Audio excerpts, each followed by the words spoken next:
Attributes known by text, not mind.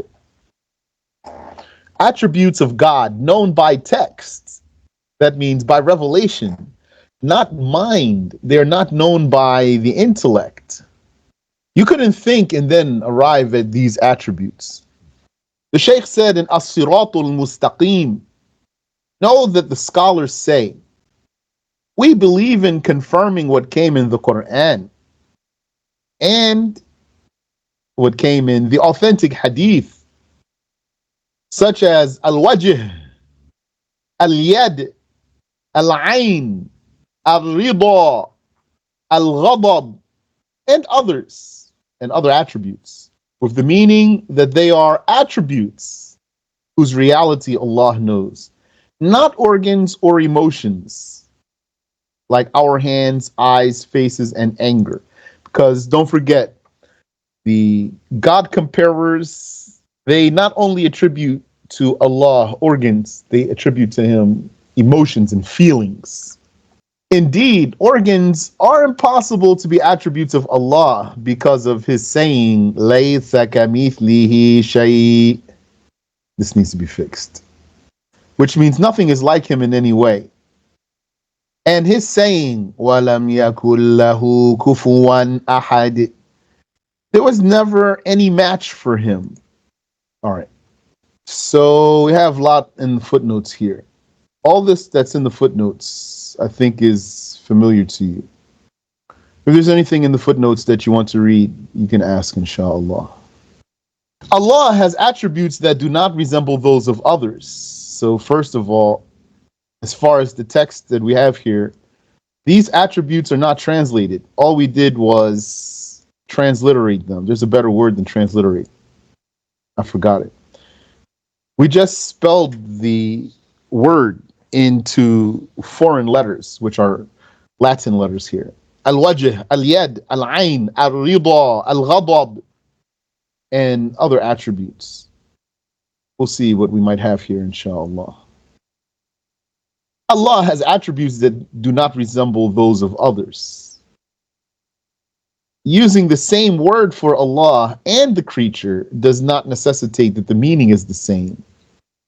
Why? Because it's valid that one word has more than one meaning. Since it's valid that one word has more than one meaning, it doesn't necessitate that when you use that word for God and you use it also for the creature, that it means the same thing. Al-Tahawi said, وَاللَّهُ يَغْضَبُ وَيَرْضَى لَا كَأَحَدٍ مِّنَ الْوَرَى. Allah has the ghadab and the rida, unlike any of mankind. Some people would translate ghadab as wrath, and I'm one of them. But some people, they don't like to use the word wrath.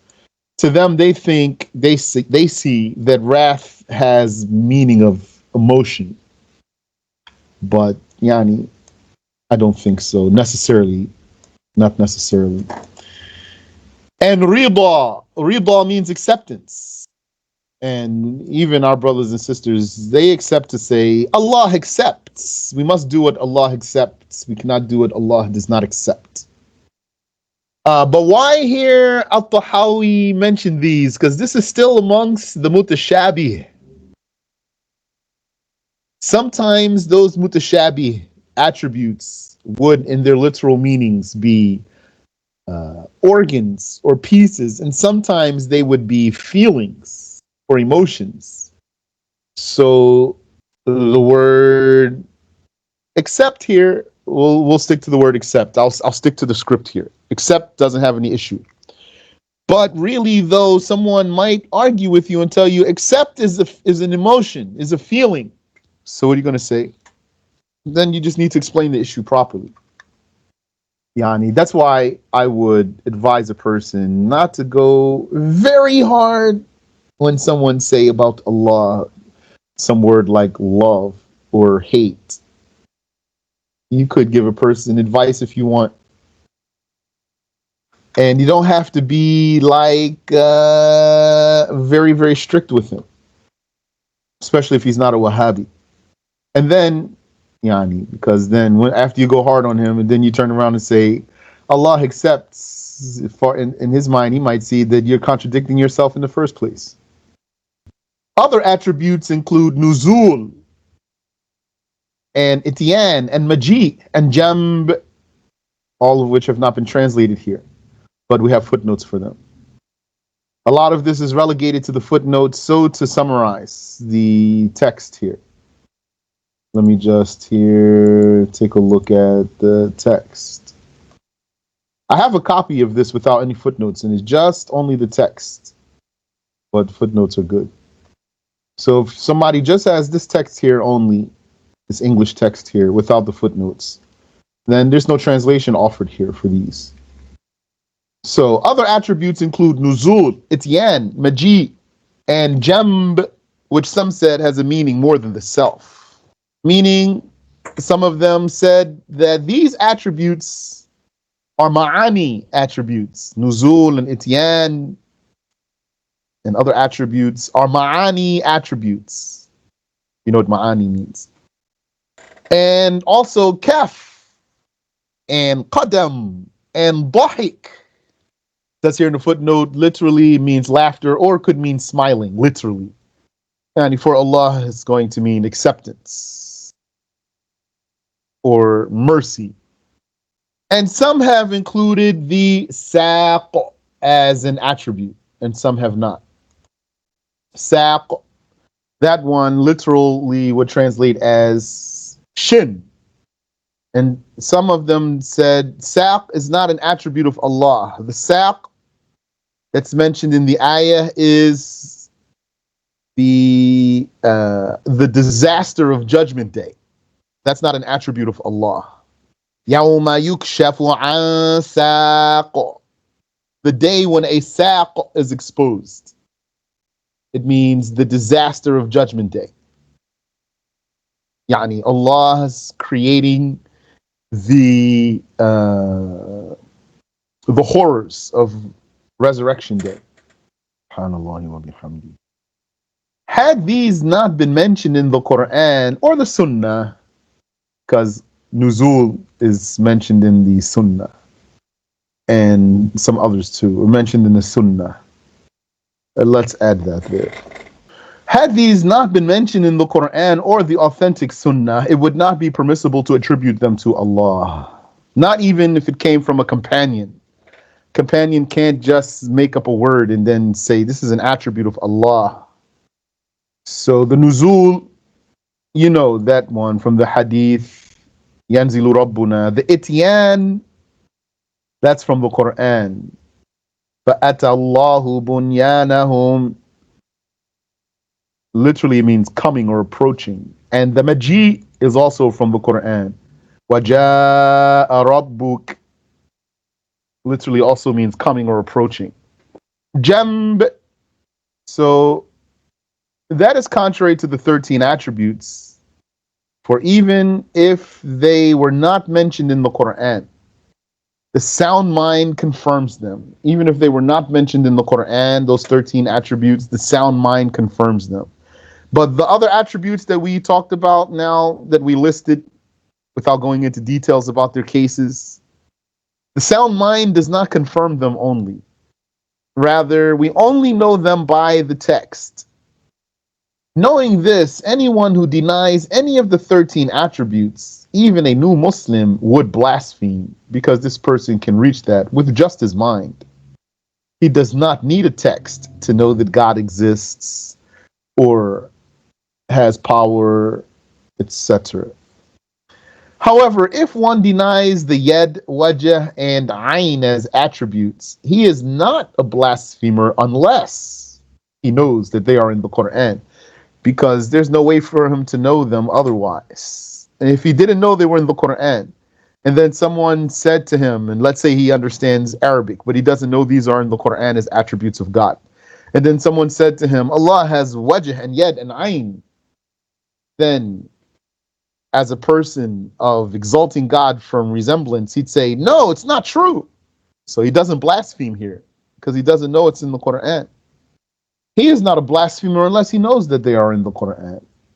For one to properly understand this subject of what to take literally or not, one must know that Al-Qur'an has verses that are muhkam, decisive, and verses that are mutashabih, ambiguous. Wa subhanallahi wa bihamdi. Ta'wil, alternative or non-literal interpretation. Okay.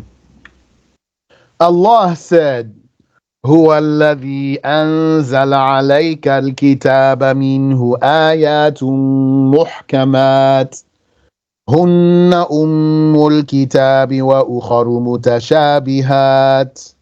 O Muhammad, he it is who revealed to you the book. Therein are decisive verses. They are the base, i.e. the reference of the book, and others are ambiguous. This verse clearly shows that the basis of the book is the decisive type of verse. The verses that are clear. That means explicit. It is not permissible to give alternative interpretation to this type of religious text. It's haram. Not permissible, haram. Because taking the verse out of its literal context without definite mental or confirmed textual evidence is forbidden nonsense. As Al-Razi said, and likewise is the judgment of the hadiths. Yani, so I think that's clear for you. When the ayah or the hadith is explicit, it's not permissible to give it a ta'wil. And Nasafi said, وَالنُّصُوصُ تُحْمَلُ عَلَى ظَوَاهِرِهَا وَالْعُدُولُ عَنْهَا إِلَى مَعَانِي يَدَّعِيهَا أَهْلُ الْبَاطِنِ إِلْحَادٍ. The texts are taken by their apparent meanings, abandoning that for the invalid meanings claimed by the people of inward hidden meanings. Yani the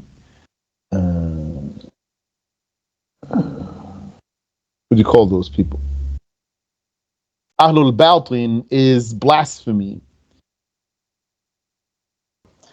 Abandoning the apparent meanings for the invalid meanings, the baseless meanings claimed by the people of the inward hidden meanings is blasphemy.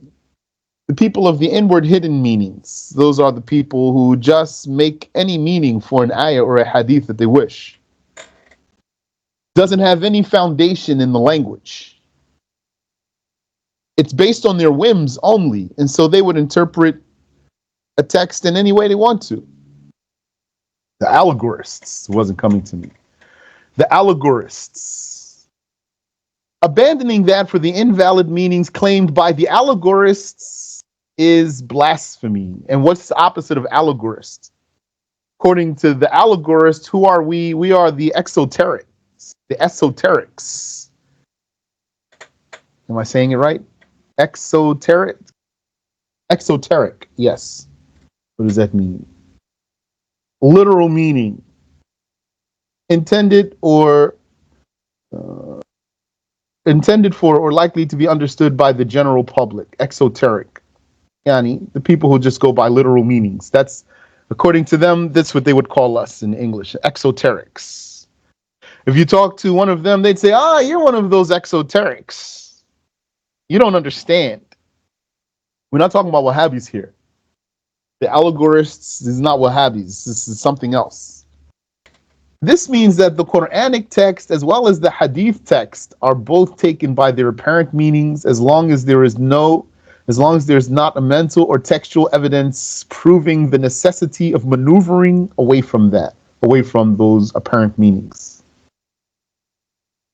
Upon that, they would be interpreted by other than the apparent meanings out of necessity. Yani, if there were such mental or textual evidence, then they would be interpreted by other than their apparent meanings out of necessity.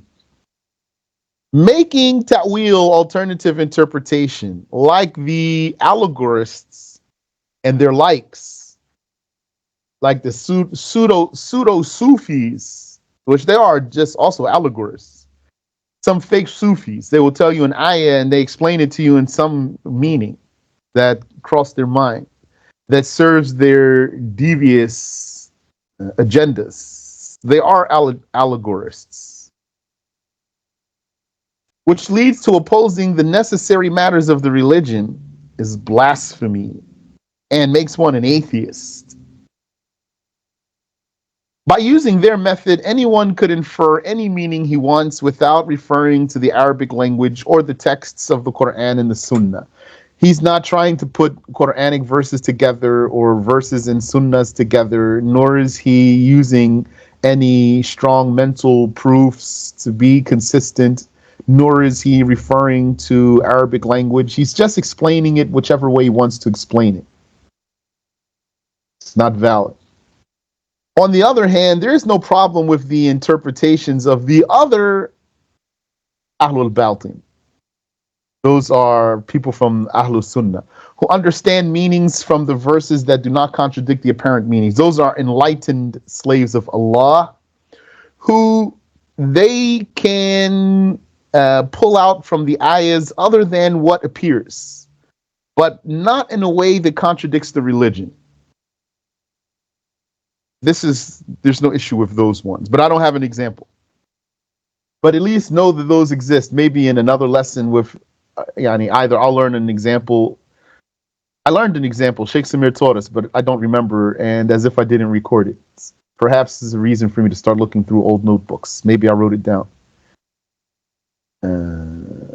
Well, there is a type of Ahlul Batin or allegorist, if you want to use that are not deviants. Those are enlightened people, wise people with knowledge. An example of a decisive verse of the Qur'an is the saying of Allah, Laysa kamithlihi shay. Nothing is whatsoever like him. Anyone who knows the Arabic language would know that the meaning of this verse is that Allah is not similar to anything in any way. The second type is the ambiguous. It may not be immediately clear, even for who knows Arabic. To use other words, the ambiguous verse mutashabih is what could have different meanings according to the Arabic language, and it needs contemplation. An example is the saying of Allah, Ar-Rahmanu ala al-arsh istawa. The term istawa, that's past tense verb, can accept 15 meanings. Some thought to themselves that it means jalasa. He sat, God sat down. And thus they believed that God sat on the ceiling of paradise. Some said it means istaqarra, he dwelled or settled. And they thought that Allah dwelled over the arsh, the ceiling of paradise, or on it, with differences among them. Was he on it? Was he over it? How much space between him and it? Or did he take the whole thing up? Or was there still space left, like enough space to sit Prophet Muhammad next to him, according to them? There is no escape from giving non-literal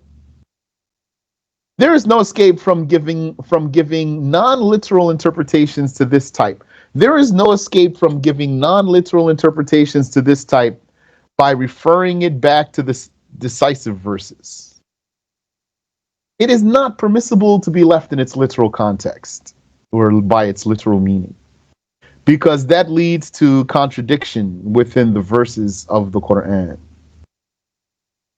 For example, there is literal implication of containment in the upper direction in this ayah. إِلَيْهِ يَصْعَدُ الْكَلِمُ الطَّيِّبُ. It seems to mean, to him ascend the good words. Another verse seems to mean, wherever you direct yourself, the face of Allah is there, which would imply that Allah is in the horizon. وَلِلَّهِ الْمَشْرِقُ وَالْمَغْرِبُ فَأَيْنَمَا تُوَلُّوا فَثَمَّ وَجْهُ اللَّهِ. That's the ayah. We gave the apparent meaning before the ayah. A third verse about Abraham going to the Levant apparently means that he said, I am going to my Lord. He said, وَقَالَ إِنِّي ذَاهِبٌ إِلَىٰ رَبِّي سَيَهْدِينِ. That also literally implies that Allah is below and not in the sky, because Abraham wasn't going up. He was going to Palestine. Thus, had we taken these verses by their literal wordings, there would be contradiction in the Qur'an, and that is impossible. وَلَوْ كَانَ مِنْ عِنْدِ غَيْرِ اللَّهِ لَوَجَدُوا فِيهِ اخْتِلَافًا كَثِيرًا. Had it been from other than Allah, they would have found in it abundant contradiction. But what we're saying is there's no contradiction in the Qur'an. So that means then that all of these verses have a way to explain them without a contradiction. Insisting that the apparent meanings are meant by the ambiguous verses attributes a deformed shape to God. In some texts, yet was singular. Sometimes it was dual, and other times it was plural. So then Allah would have many hands, like the Hindus say. Also, Ayn came singular and plural, so Allah would have many eyes on one face, like an insect.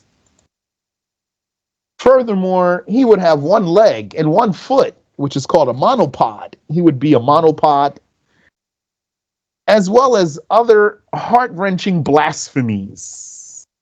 The Prophet ﷺ said, إِنَّ الْقُرْآنَ لَمْ يَنْزِلْ لِيُكَذِّبَ بَعْضُهُ بَعْضًا فَمَا عَرَفْتُم مِّنْهُ فَاعْلَمُوا بِهِ فَمَا عَرَفْتُم مِّنْهُ فَاعْمَلُوا بِهِ وَمَا تَشَابَهَ فَآمِنُوا بِهِ. Surely the Qur'an was not revealed so that some of it would contradict the rest of it. So whatever you know of it, apply it. Yani, whatever is clear of it, apply it. And whatever is ambiguous, believe in it. It's enough to stop. Stop fast and say, whatever it means, I believe in it. Non-specific alternative interpretation. So, what does interpretation mean? That means to explain the meaning. Alternative interpretation means an alternate interpretation, yani an interpretation other than another one. Some interpretation other than some other interpretation. That's what alternative means. Alternative means another choice.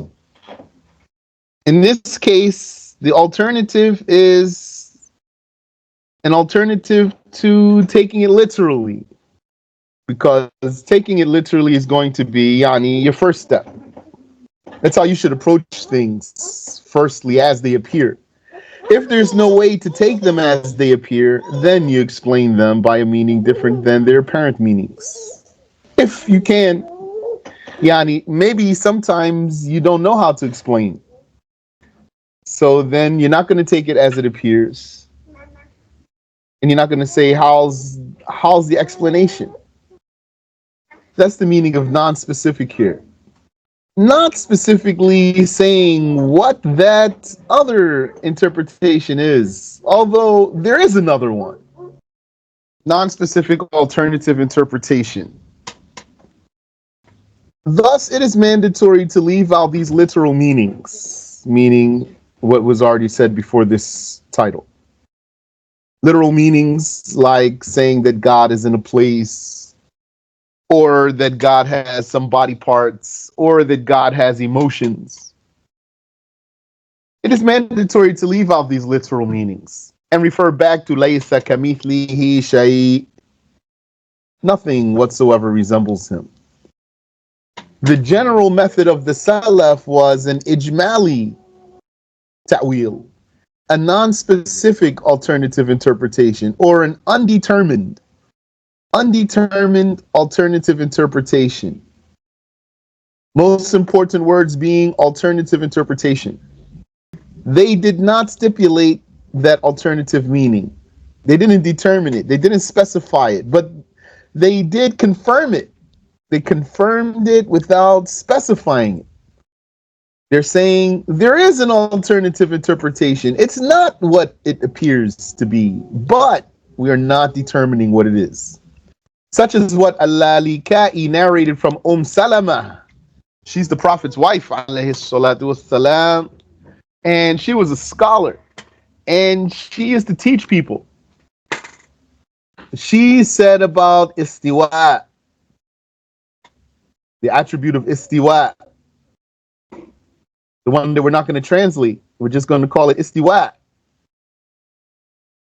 She said, al-kayfu ghayru ma'qul. How, saying how about this attribute is irrational. Wal-istiwa'u ghayru majhul. And the istiwa is not unknown. Yani, it is known by being cited in the Qur'an. That's how we know about it. Wal-iqraru bihi min al-iman. Confessing to it is part of faith. So we're going to say, we believe in al-istiwa, just like she said. Wal-juhudu bihi kufr. And denying it with knowledge is blasphemy. Juhud, that's the meaning of juhud, denial of knowledge. Al-inkaru ma'al ilm. So what if someone doesn't know that istiwa is in the Qur'an and then he denied it? And he doesn't know that it's in the Sunnah. Then he doesn't blaspheme because there's no other way for him to know. Not something he can know by using his mind. This way says that these verses and hadiths have meanings according to what Allah willed. And we believe in them according to what Allah willed, without determining the exact alternative explanation. As Imam Ash-Shafi'i said, radiyallahu anhu, آمنت بما جاء عن الله على مراد الله وبما جاء عن رسول الله على مراد رسول الله صلى الله عليه وسلم. I believe in what came from Allah according to the meaning that Allah willed. And I believe in what came from the Messenger of Allah according to the meaning that the Messenger of Allah meant. So this is what Ash-Shafi'i means by this statement. He means to practice a non-specific alternative interpretation. In Wahhabi understanding, Imam Ash-Shafi'i is saying here, I take it literally. That's what it boils down to for them. One of those literalists would say, don't you know that Ash-Shafi'i said, I believe in what came from Allah according to the meaning that Allah willed, and I believe in what came from the Messenger according to the meaning that the Messenger of Allah meant. He would say, so therefore, take it as it is. He means, take it literally. And the scholars also had another way to talk about this type of ta'wil. They said, Amirruha kama ja'at bila kayf. Pass them on as they have come, without a how. They meant, preserve the wordings of these reports and do not interpret them literally. This is unclear to the likener, to the God comparer, the anthropomorphist, who thinks it means take it literally without knowing how. So to trick the Muslim, they use this correct statement in an incorrect way. They would say, we must believe that Allah is not similar to his creations. So we do not know how he ascends and descends. And we don't know how he has two outstretched hands and puts his foot in hell. With these words, they attribute manner of being and modality to Allah. This convinces some people. But those are the people who, they weren't able to see through, they weren't able to see the crookedness of this. Then they believe that Allah's attributes are like the creations. But they think they believe the opposite. They believe that his attributes are like the creations, and they think they believe the opposite. How we know they believe his attributes are like the creations? Because they're going to say it's literal. And they're going to say, we know what hand means. We know what eye means. And they're going to say, you're not allowed to give it any other interpretation. And they're going to say, don't say he exists without a place. And they're going to say, did he say he's not a body? So they do believe that Allah's attributes are like the creations. But they think they believe the opposite. So they are misguided. Thus they say, we believe that Allah is attributed with istiwa, but we do not know how it is. And this is also called by some people, this type of ta'wil we're talking about here, this ta'wil ijmali, undetermined alternative interpretation. Some people call it tafwid. Tafweed. That's ta, fa, wow, ya, wad. Tafwid. Underline the I and underline the D. Tafweed. Tafweed means forwarding. Basically, it means here leaving it to Allah. So now we want to talk about the second type of ta'wil, specific alternative interpretation. The Salaf did occasionally give tafsili, specific or determined ta'wil. Ta'wil being the alternative interpretation. One word, ta'wil, alternative interpretation, non-literal. Yani alternative here could also mean non-literal by stipulating a meaning for an ambiguous text. Yani they would say this means such and such, and they will give an exact determined interpretation. Though the most common meaning of nur is light, Ibn Abbas said that in this verse, nur means guide. This ayah, Allahu nuru samawati wal ard. Allah is the nur, guide of the inhabitants of heavens and earth. So not light, but guide. But even in English, light has that figurative meaning of guide. So that's ta'wil tafsili, specific alternative interpretation, practiced by a companion. And he did that in another case.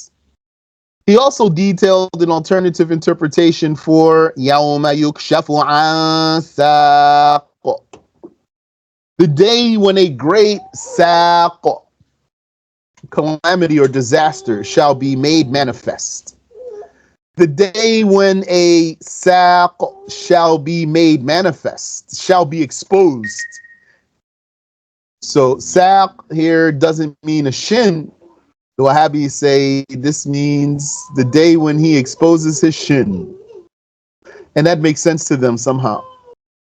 Abdul Rahman ibn al-Jawzi and al-Bayhaqi confirmed that Imam Ahmed gave specific alternative interpretations, which is what the Shaykh most frequently references for this point.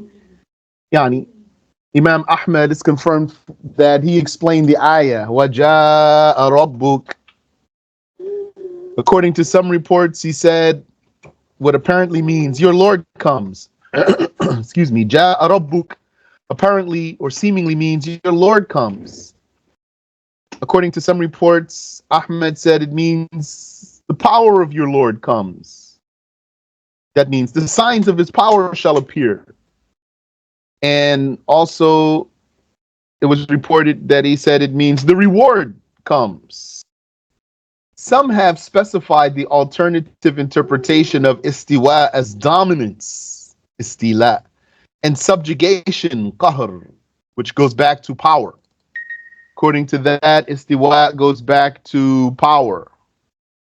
Interpreting istawa as qahara agrees with the verses and the hadiths and the judgment of the mind. That means there's nothing wrong with it. But the Wahhabis hate that, even though they say they don't liken God to the creations. If you say istawa means qahara, they hate that. And if you use the word istila in particular, it's like you said a profanity. You will see the disgust on their faces. To the contrary, whoever attributes sitting to Allah is in fact insulting him, because that is the attribute of dogs and swine, humans, angels, and genies. The same is the case for the one who claims that Allah rises over the arsh or establishes or settles himself upon it. If someone said, if istawa means subjugation and not rising over or sitting, why did he specifically mention istawa on the throne or istawa over the throne, on or over the arsh, and not over all the creations? So, inshallah, the question is clear.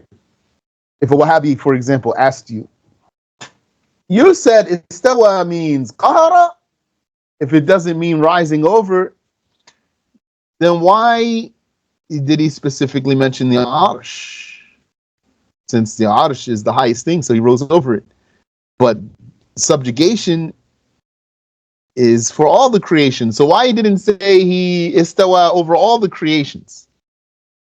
And he only said istawa ala al-arsh.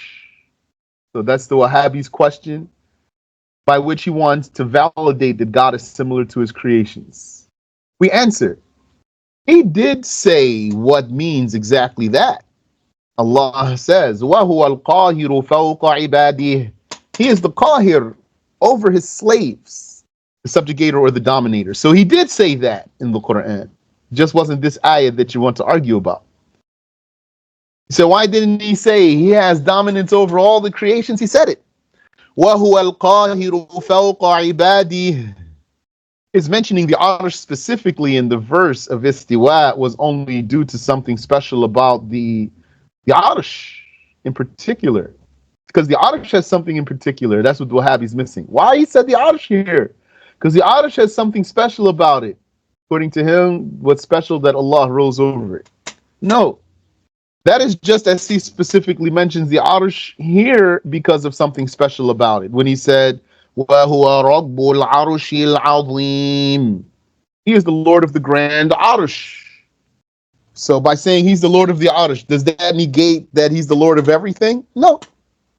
Because he also said, وَهُوَ رَبُّ كُلِّ شَيْءٍ. He is the Lord of everything. So when he said istawa ala al-arsh, we said it means dominated, subjugated the arsh. Does that mean he's not dominator or subjugator of everything? No, it doesn't. And he said he is too. وَهُوَ الْقَاهِرُ فَوْقَ عِبَادِهِ.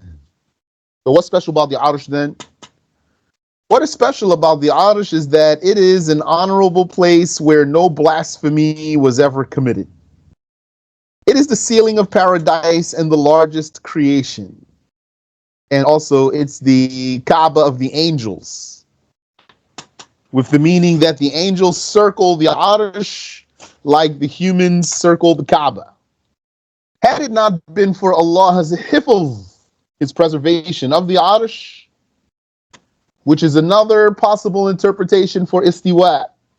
One of the meanings of istiwa is hifz. So had it not been for his hifz of the Arsh, had it not been for his istiwa of the Arsh, which is his hifz of it, it would have fallen and crushed what is beneath it. So its being mentioned in such a context shows its status and high merit among created things. But don't forget, though, a believer is still greater than the Arsh. A living believer is greater than the Arsh because he's alive. Imam Ali said, Inna Allah ta'ala khalaqa al-arsha idharan li qudratih wa lam yattakhidhu makanan li dhatih. Surely Allah the Exalted created the Arsh as a demonstration of his power, and he did not take it as a place for himself. However, we do not say that it is definitely interpreted as such. We don't say it means 100% with certainty, qahara. Rather, this is the weighty interpretation. Yani, this is the likely interpretation. So it became clear that declaring the absolute impermissibility of interpreting the text by other than the apparent meanings is an ignorant mistake. This mistake is disproven by the supplication of the Prophet sallallahu alaihi wasallam for Ibn Abbas. Allahumma allimhu al-hikmata wa ta'wil al-kitab. Oh Allah, teach him the wisdom, which is the Sunnah, and the ta'wil of the book. So when Wahhabi says ta'wil is haram, or he says ta'wil is blasphemy, or anything like that, then you give him this hadith. So how's that when the Prophet made dua for Ibn Abbas to be taught the ta'wil? So what's the Wahhabi going to do there? He's going to make ta'wil. He's going to say, no, this means those silly people. Hafiz ibn al-Jawzi said in Al-Majalis, and there is no doubt that Allah answered this supplication of the Messenger sallallahu alaihi wasallam. Yani, this dua for Ibn Abbas to be taught the wisdom and the ta'wil of the book, there's no doubt that Allah answered this dua. Ibn Abbas, he is the interpreter of the Qur'an amongst the Sahaba. Not the only one, that doesn't mean the only one, but he is the top mufassir. He's the top interpreter from amongst the Sahaba. Sahaba had different heads. One of them was the best reciter. One of them was the top mujtahid. One of them was the top interpreter of the Qur'an. One of them was the best at inheritance rules. And Allah knows what else there is. Yani, they were the mashayikh, they were the ulama. Those companions of the Prophet, they were ulama. Not all of them. Wa subhanallahi wa bihamdih. Types of ambiguity. However, there are two types of ambiguity in the verses. The first is what is only known to Allah. Ambiguity means something that's not clear for us, something undetermined for us. There's something undetermined in the verses of the Quran, and no one knows its exact determination but Allah, such as the occurrence of Judgment Day and the appearance of the one-eyed imposter. This is the ambiguous issue, or the ambiguity, according to stopping the verse like this. وَمَا يَعْلَمُ تَأْوِيلَهُ إِلَّا اللَّهُ. No one knows their ta'wil except Allah. This is not the same type of ambiguity in the verse of istiwa. So, no one knows their ta'wil except Allah. I have a footnote here. Here, ta'wil means their manifestation, their times of recurrence. No one knows that except Allah. This is not the same type of ambiguity in the verse of istiwa. The difference is that no angel or deeply rooted scholar has any way to clarify the ambiguity that none knows but Allah. No one knows when those events will occur except Allah. The other type of ambiguity is what the deeply rooted scholars have a way to clarify. Meaning, it's possible that they could clarify.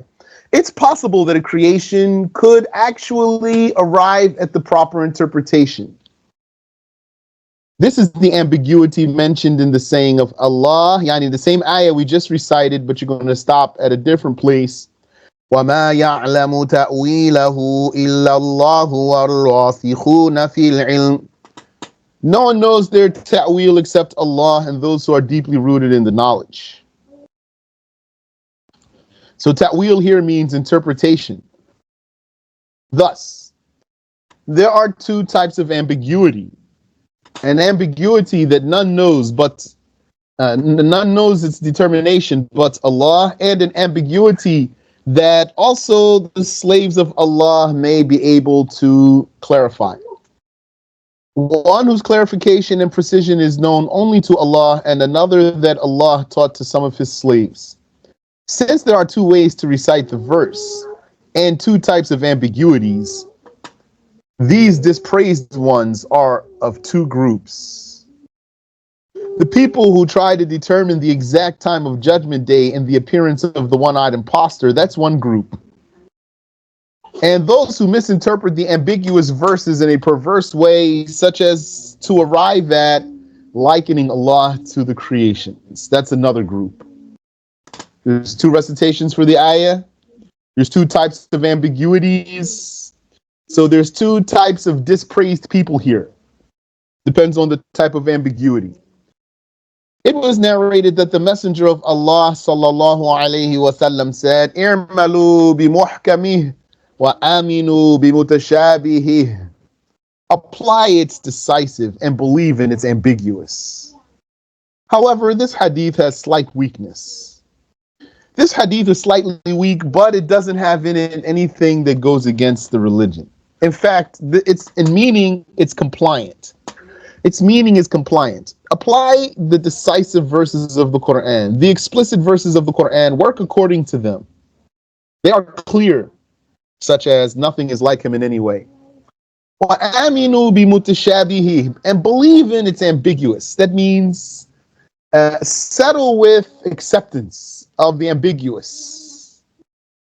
And then what do? You leave any ambiguity to the one who knows it. If it's not clear for you, leave it for who knows it. And don't be brokenhearted that you didn't arrive at something. Maybe Allah did not make you amongst the people who would understand. So Imam At-Tahawi has the advice for you. Leave it for those who know it. So don't delve into something that's not clear for you. And don't be obsessed with it also. Don't be obsessed with it. So the meaning of this hadith is believe in what is ambiguous from the Qur'an without the delusion of bodily attributes. This is what the scholars meant when they said, pass them on as they came without a how. Yani without ascribing a how to Allah. This is narrated by Al-Bayhaqi in Al-Asma' wa Sifat. The literalist's argument is ta'wil is non-literal inference, non-literal interpretation. So those who make ta'wil are the misguided ones, not the literalists. They are saying the literalists are the ones who don't make ta'wil. The ones who make ta'wil are the misguided ones. They say because Allah said, وَمَا يَعْلَمُ تَأْوِيلَهُ إِلَّا اللَّهُ. No one knows its ta'wil except Allah.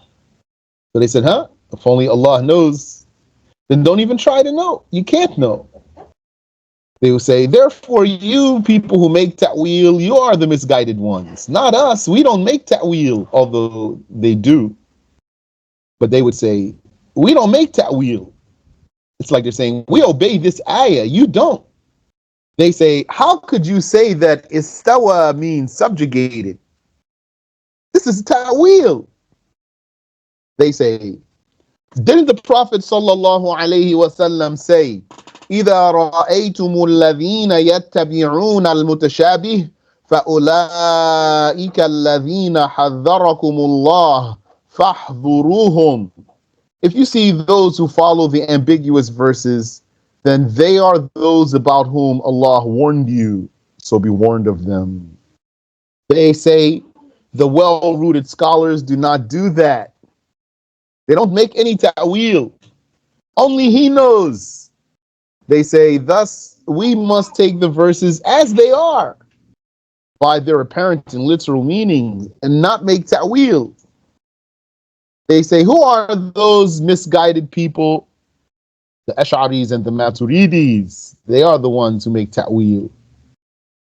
The answer is that according to a mutawatir second recitation of this verse, there is not a stop at the name Allah according to a mutawatir second recitation. Not the recitation that you are presenting to argue by, O Wahhabi. There's another recitation of the same ayah. And in that recitation, there's not a stop at the name Allah, like you did, Wahhabi.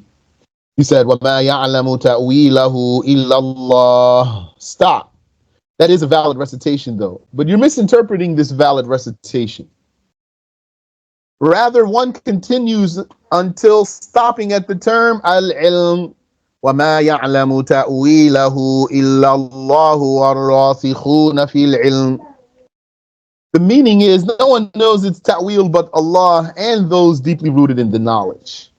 In this case, يَقُولُونَ, that comes after this, will be the beginning of the next sentence. Therefore, the interpretation of the mushabbiha, the anthropomorphists, of the first recitation, their interpretation of the recitation they presented must be invalid. Because their interpretation means no one knows its ta'wil except Allah. They say ta'wil here means interpretation.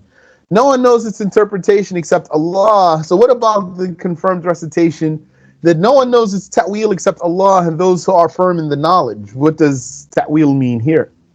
Because according to one recitation, no one knows the ta'wil but Allah. And according to the other recitation, no one knows the ta'wil but Allah and those who are deeply rooted in the knowledge. Or in other words, According to the other recitation, there's someone other than Allah who knows the ta'wil. So how do you put those together? You have to be able to put those together. The only way to put those two confirmed recitations together, because you can't throw either one of them away, is to interpret ta'wil differently in each spot, in each recitation. The second recitation contradicts their interpretation of the first recitation, because they say it means only Allah knows the meaning of those ambiguous verses. But the second recitation says Allah and those who are deeply rooted in the knowledge know the meaning.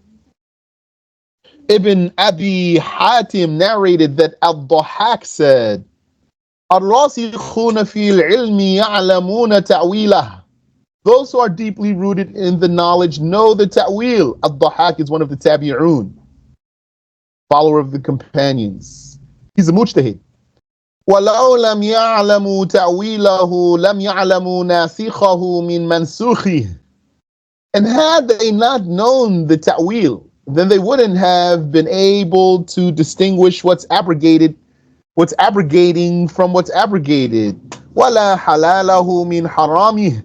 And they wouldn't have been able to tell the difference between what the Qur'an legalizes and what it illegalizes. وَلَا مُحْكَمَهُ مِنْ مُتَشَابِهِ.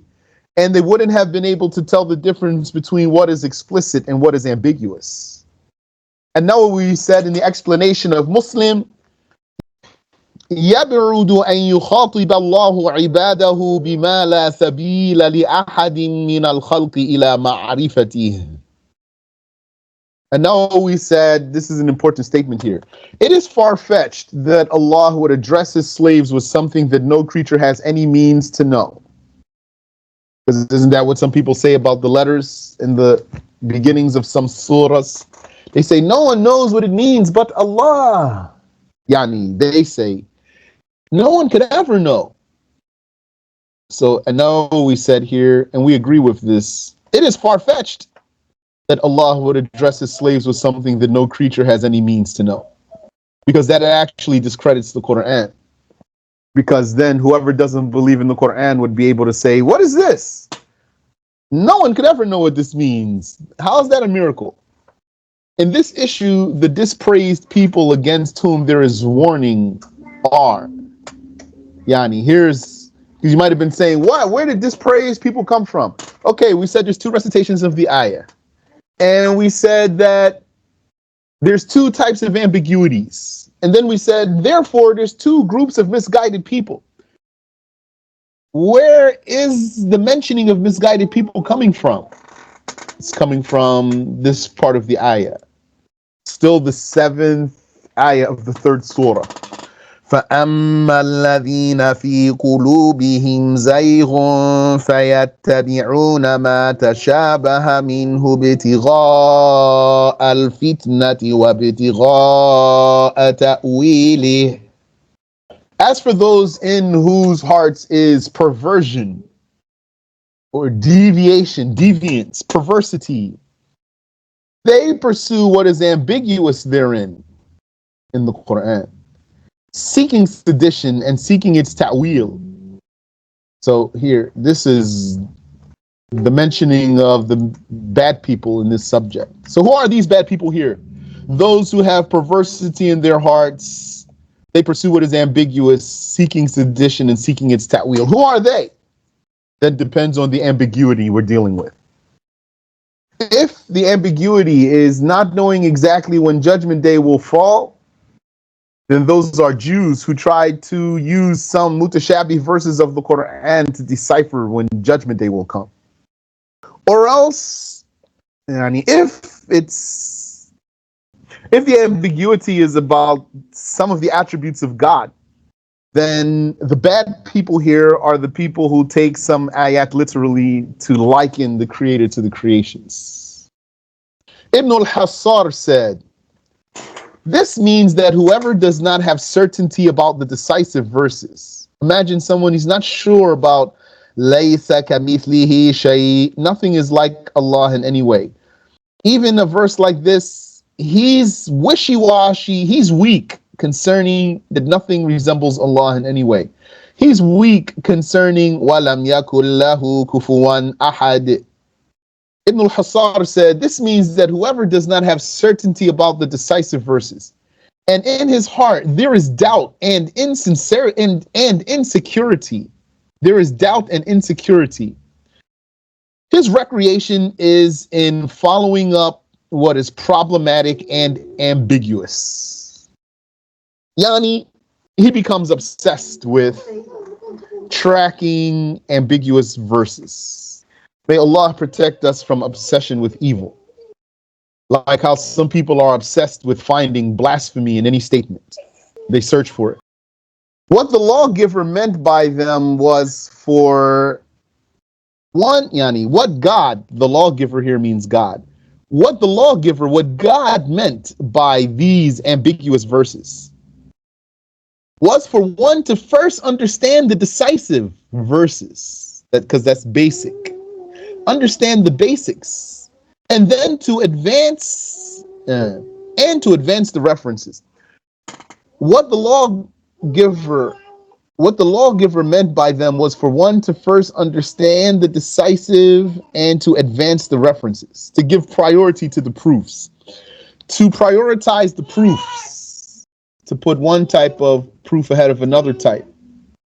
Then when certainty takes place, because you looked at laysa kamithlihi shay and you understood it, and you knew that God is not a body or a shape or a form, and then that was unshakable in your heart.